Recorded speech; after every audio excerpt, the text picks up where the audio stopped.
Assalamualaikum warahmatullahi wabarakatuh. Halo semuanya, bagaimana kabar kalian semua? Semoga kalian dalam keadaan sehat ya.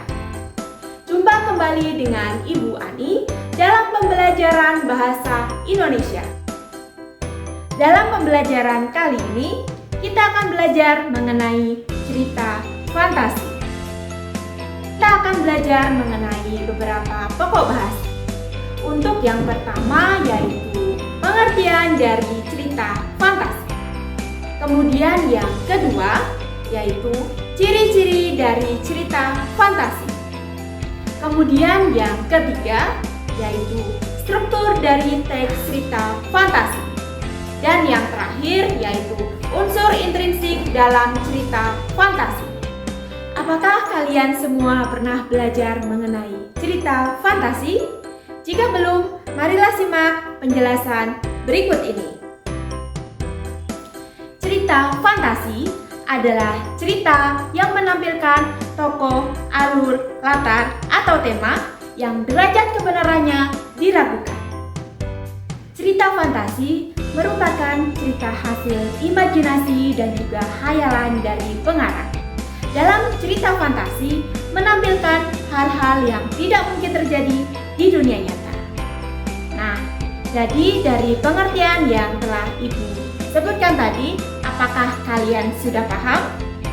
Menurut kalian, apa saja ciri-ciri dari cerita fantasi? Ciri-ciri dari cerita fantasi. Ciri yang pertama yaitu adanya keajaiban atau keanehan. Di dalam cerita fantasi biasanya menampilkan hal-hal yang tidak mungkin terjadi di dalam dunia nyata. Ciri-ciri yang kedua yaitu ide cerita terbuka. Jadi dalam cerita fantasi tidak dibatasi oleh daya khayal pengarang yang terjadi di dunia nyata. Ciri yang ketiga yaitu menggunakan berbagai latar, baik latar lintas waktu maupun lintas ruang. Yang keempat, alur dan latar cerita fantasi memiliki khas, yaitu latar yang terjadi di dalam cerita fantasi terdiri dari dua latar, yaitu latar yang terjadi di dunia nyata dan juga latar yang tidak terjadi dalam dunia nyata. Ciri yang kelima yaitu memiliki tokoh yang unik. Yang dimaksud tokoh unik yaitu tokoh yang memiliki kesaktian. Dan ciri yang terakhir yaitu bersifat fiksi atau tidak terjadi di dalam dunia nyata. Cerita fantasi memiliki 3 struktur teks. Struktur yang pertama yaitu orientasi. Orientasi adalah pengenalan latar, tokoh maupun konflik yang dapat dikembangkan dengan deskripsi latar, pengenalan tokoh maupun pengenalan topik. Bagian orientasi biasanya berada di bagian paling awal. Kemudian untuk struktur yang kedua yaitu bagian komplikasi. Komplikasi berisi hubungan sebab akibat mulai dari munculnya permasalahan hingga permasalahan tersebut memuncak.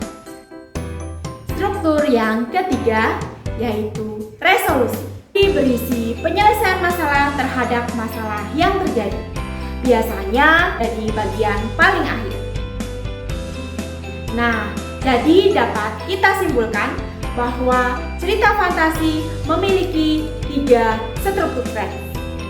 Berikut merupakan contoh cerita fantasi yang berjudul Arloji Ajaib. Pada teks berikut ini memiliki 3 struktur teks. Yang pertama, orientasi, kemudian komplikasi, dan yang terakhir, resolusi. Untuk pembelajaran yang selanjutnya, yaitu kita akan belajar mengenai unsur intrinsik dari cerita fantasi. Cerita fantasi memiliki unsur-unsur intrinsik. Nah, sebelumnya, apakah kalian tahu apa itu unsur intrinsik? Unsur intrinsik adalah unsur yang membangun di dalam karya sastra itu sendiri. Pada cerita fantasi memiliki 6 unsur yang membangun di dalam cerita.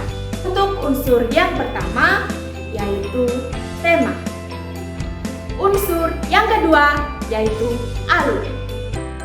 Unsur yang ketiga yaitu tokoh dan penokohan. Unsur intrinsik yang keempat yaitu latar.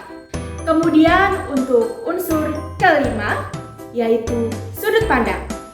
Kemudian unsur intrinsik yang keenam yaitu amanah. Jadi dapat kita simpulkan cerita fantasi memiliki 6 unsur intrinsik. Demikian pembelajaran kita kali ini. Semoga dari penjelasan yang Ibu jelaskan kalian bisa semakin paham ya. Sampai berjumpa kembali pada pembelajaran selanjutnya. Wassalamualaikum warahmatullahi wabarakatuh.